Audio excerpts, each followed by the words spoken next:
So our first question is, when did you start being an artist? Um, I started being an artist when I was young. So, ako na siyang gidevelop hangtod sa mga after how many years. Nagkakuha na siya, murag ako na siya giseryoso ba. Murag nga na, tapos hangtod nga nahimo na siyang big part of my life. Thank you. So, question number 2. Who was or is your inspiration?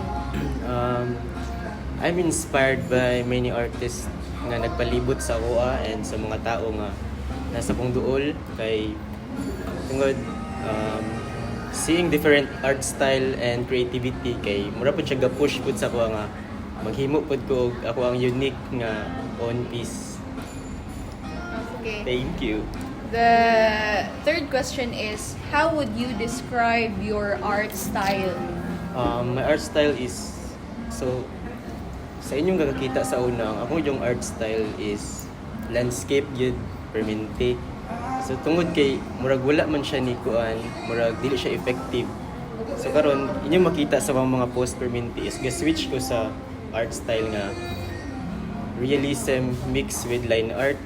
So mo ako na siyang gi-push kay kuan mong good kanang murag walay lain ga buhat ana ba murag wala dili niyo kana siyang art style dili niyo siya makita sa uban kung dili sa ako ara so unique. so i-consider daw siya nga art style line art and kuan pud siya kanang murag effective pud siya sa mga art collectors. Thank you. Next question is, what materials do you like to use in your work? Pag-start na ko making art kuan gyud gasugod ko sa pencil. So hangtod sa nagkadugay mas giganahan ko sa acrylic paint. So kuan siya mas convenient pugod siya kay kuan siya barato ra pero mas nice gud ang oil paint pero dili ko gagamit og oil paint kay tungod kuan kay siya expensive ra kayo. So nay acrylic barato ra siya and daghan pa kay siya sulod. So mo nang wag siya usually na ginagamit kay kuan mo gud kanang mo siya ang sa mga competitions mo gid siya acrylic gud permanente wala gyud oil nga competition. Thank you. Okay. So fifth question is, what was or is your greatest artwork? So for me daghan mga greatest artwork pero nadyo isa which is katong katong first na kong gihimo nga barkong papel. So moto dito nagsugod matawag na ko siya nga greatest artwork kay dito magud nagsugod ang ako dito na ko nakita ang akong art style. So sa sulod sa 1 month the month of September naka-paint ko og 100 plus kay nga to barkong papel. So mong ginatawag na siya greatest artwork kay gitry ra man gud to nako gitry ra nako siya nga murag i-paint bitaw murag dito no gitestingan nga basig kani dili nako makita akong art style og tinuod yun siya dito ginoo siya nakita mo to nga pag mong gitoy pinakauna nako sulod sa auction kanang bidding ba. So pag sulod nako ato wala na ko gi-expect nga mo day ang bet sa mga art collectors. So pag sugod ato dito na bitaw dayon ako nakita ang kuan kanang murag mo gyud siguro ni nga na ba. So mo rin to nagpadayon na dayon murag daghan na kay na paint nga barkong papel series na siya barkong papel number 1 padulong sa kuan kanang murag hangtod karon gakuan gyapon counting gyapon murag 100 plus na ang nabuhat. So mo to siya. Thank you. Na kanang pwede ba ka makapakita og kanang sample ana Ay, niya or na may picture sure. ana pwede pakita para makabalo pud mi kung unsa na siya. Sige daw. wait. Makapaday no record.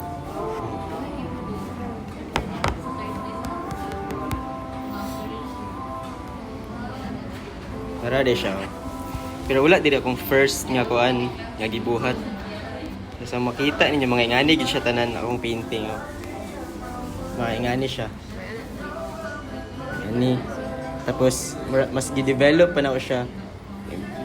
Di ba ang atong ginadula gid sa una is ingani barkong papel gid og mga ingani airplane. So wala may makita ingani.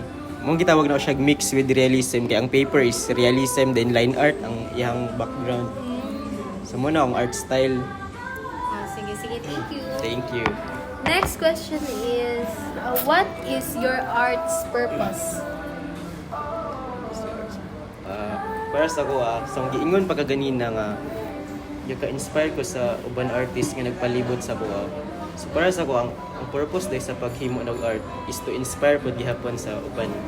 And para pod nga murag ako kuan sila ba purpose pod nako is ma-express akong emotion and para makakonect pod ko sa mga tao nga in a meaningful way.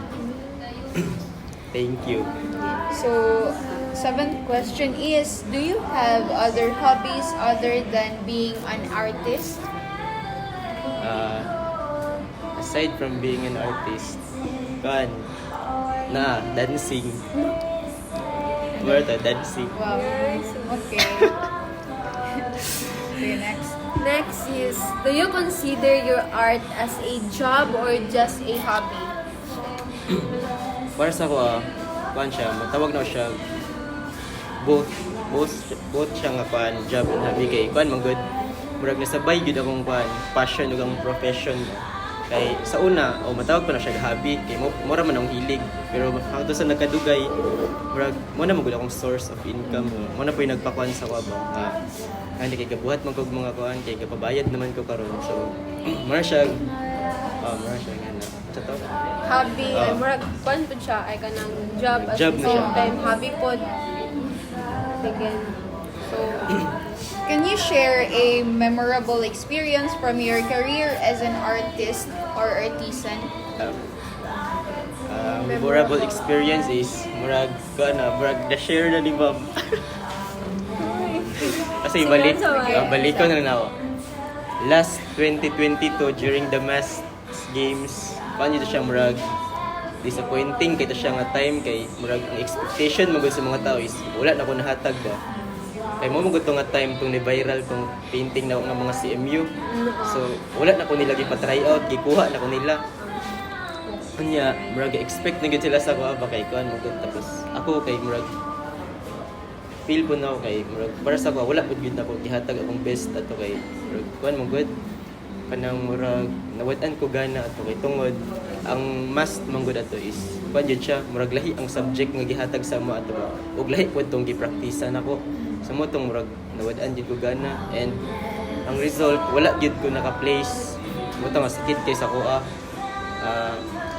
ang nakasakit lang ato kay akong mga kauban is naka-place bitaw sila mo to nga murag lain jud kay ni bay after sa result ato wala yun kayo nabuhat nara ko sa kuhan nara ko sa field galingkod murag natulala lang ba kay murag nga naman tay nga bitaw kay pan magudto ka nang murag first time na ko ba niya dili man yung first time experience is pan gud ba to murag gibuhat pud nako ang akong makaya pero na-realize na ako ande ito murag dili pa gid ito mao pan bitaw time mo rin to nga after ato pero wala na ko ipakita nga murag nakuan ko to murag nasakitan ba murag kan good normal lang yan na and then uban ka sila maglaag sila usahay dili panto murag before sa result murag perminti pa mi gauban ba then after sa result murag wala na ko gauban-uban sa ila og kato dayon kay murag nabantayan bitaw sa mga teachers nga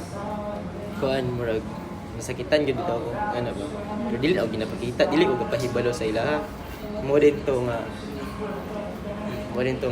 pag uli ato after sa mas nangay kog sorry kay ma'am Tats taas kay akong chat sa iya ma'am sorry kay ma'am ega bala ka mabawi ra ko sunod ano so coach na nimo siya atong time. coach na ko siya then ano ko siyang bawi ra ko sunod pagkasunod murag gihatag bitaw gihapon nila ilang pagsalig sa kuha wala gihapon ko nila gipa-try out gikuha ra ko nila diretso pero dili na siya akong coach ato mo rin nga time nga nakabawi ko mo tong dili man siya wala man ko na abot sa top pero gikan layo mo kay ko atong last then murag duol na ba mo rin to ang pinaka daghan gig lesson nga akong na-learn gid ato ba og mura to og unta karon maka-place gyapon kay apil mga panyo karon tapos Wow.